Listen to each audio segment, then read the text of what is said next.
งงานคงหากันมาตั้งนานสาบานกันตั้งหลายทีจึงตัดสินใจแต่งกันไปตามประเพณีเขาขอไว้พรเป็นทีมีว่าอย่าได้หมดหมองขอให้มีค่ามีเงินเป็นหมื่นเป็นล้านชีวิตหลังการแต่งงานจงสุขสันต์ด้วยกันทั้งสองขอให้เฮืองเล็กอย่าสถิตในแผ่นดินทองโอ้ยภัยอย่าได้มาต้องขอความหักให้จีหลังทำตัวเหมือนสร้างเท่านั้นเมียหาคือผู้ตามมาสมดังว่าเป็นสร้างเท้าหลังสวยกันทำมาหากินเป็นทิมเป็นทางสองแนวคิดอย่าเหินห่างมียังค่อยๆเว้ากันขอให้ทั้งสองเป็นของแผ่นเดียวเลยไป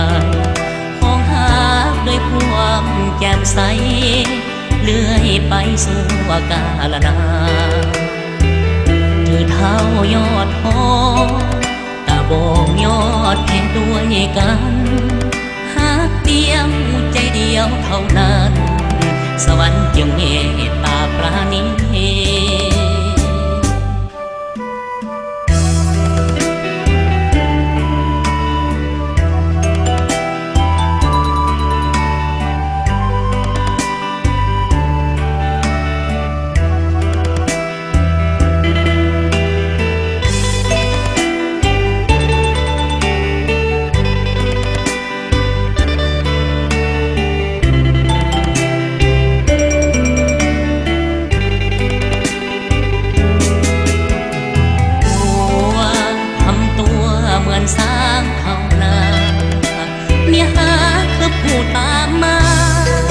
สมดังว่าเป็นสร้างเท้าหลังสวยกันทำมาหากินเป็นทินเป็นทาง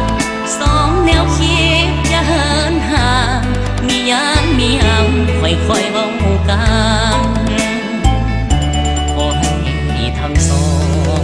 เป็นของแผ่นเดียวเลยไปของหาด้วยความแจ่มใสเลื่อยไปสู่กาลนานถือเท้ายอดหอตาบองยอดแค่ด้วยกันหากเดียวใจเดียวเท่านั้นสวรรค์จึงเมตตาปราณี เ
วังคู่เคียงกันสร้างหนทางชีวิตยาวไกลสุดสิ้นกระแสแสงอาทิตย์พองอำไทยเป็นสายหุ้งงามวิไลคู่กันไปอยู่บนวิมา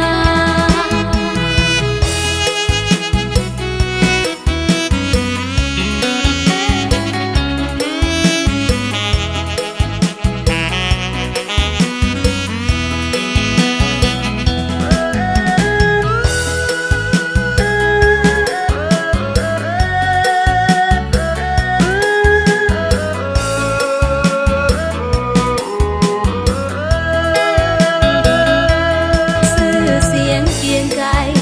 ก้องไปทั่วทุกแห่งตนอยากมีปวงสนมากล้นในคุณความดีอายุวันนาสุขังพลังเกิดมีโลคาพลอยภัยห่างนี้มั่งมีราศีสดใส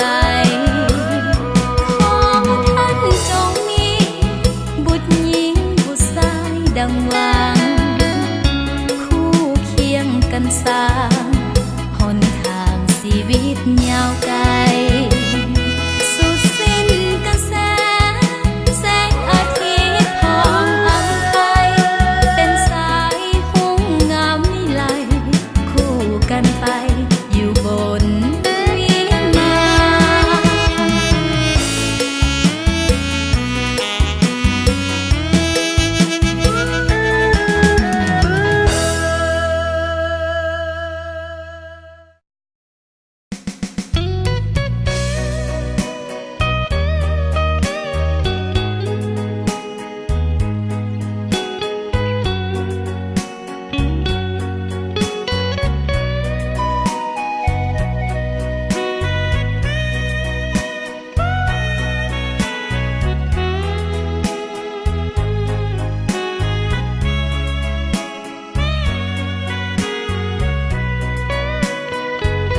ทุกท่านที่มางานวิวาห์ของเฮาวันนี้ขอต้อนรับด้วยความยินดี สุภาพสตรีบุรุษทั้งหลายมาอวยพรใส่พร้อมด้วยน้ำใจของขวัญมากมายเจ้าภาพแต่งดองทั้งสองฝ่ายขอบใจหลายๆที่มาอบอุ่นบัดนี้พี่น้องเจ้าภาพแต่งดองขอเชิญทุกท่านเชิญรับประทานอาหารและห่วมสำราญเป็นเกียรติพวกเขาอาหารเต็มพาของแก้มสุราเครื่องดื่มเบียร์เหล้าพวกเขาจัดหาเพื่อพวกเจ้าเชิญเลือกเอาทานตามสบายหากมีสิ่งใดบ่ถูกใจหรือเขินขาหรือว่ามารยาทว่าจะพางพาบ่เข้มของฮับตอนบ่ทันหลายสิ่งหลายอันขาดตกบกพร่องพวกเขาเจ้าภาพทั้งสองขอให้พี่น้องจงได้อภัยเมื่อเลิกจากงานเดินทางกลับบ้านขอให้มีโศกอย่ามีทุกข์มีโศกอย่ามีโลกเบียดเบียนหาวีอายุมันยืนวันคืนนอนหลับฝันดีให้ถือหวยลอตเตอรี่เป็นเศรษฐีเงินล้านทุกคน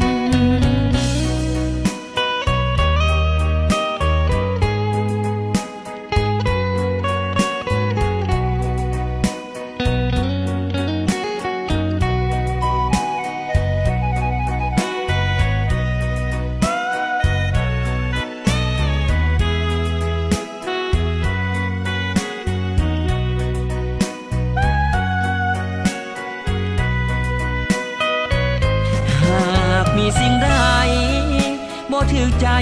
หรือเขินขาหรือว่ามาลายาดว่าจะพางพาบอกเข้มของฮับปอนบ่ทันหลายสิ่งหลายอันขาดตกบกพร่อง พวกเขาเจ้าภาพทั้งสองขอให้พี่น้องจงได้อภัย เมื่อเลิกจากงานเดินทางกลับบ้านขอให้มีโซอย่ามีทุกข์มีโซอย่ามีโลกเบียดเบียนหาวีอายุมันยืนวันคืนนอนหลับฝันดีให้ถึงหวยลอตเตอรี่เป็นเศรษฐีเงินล้านทุกคน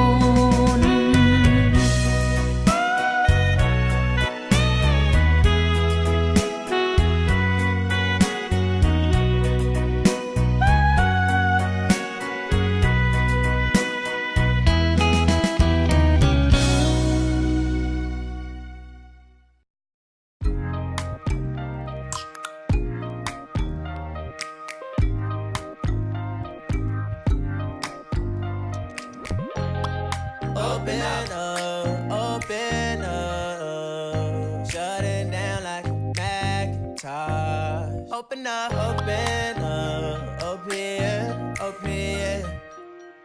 cold as ice and Coca-Cola.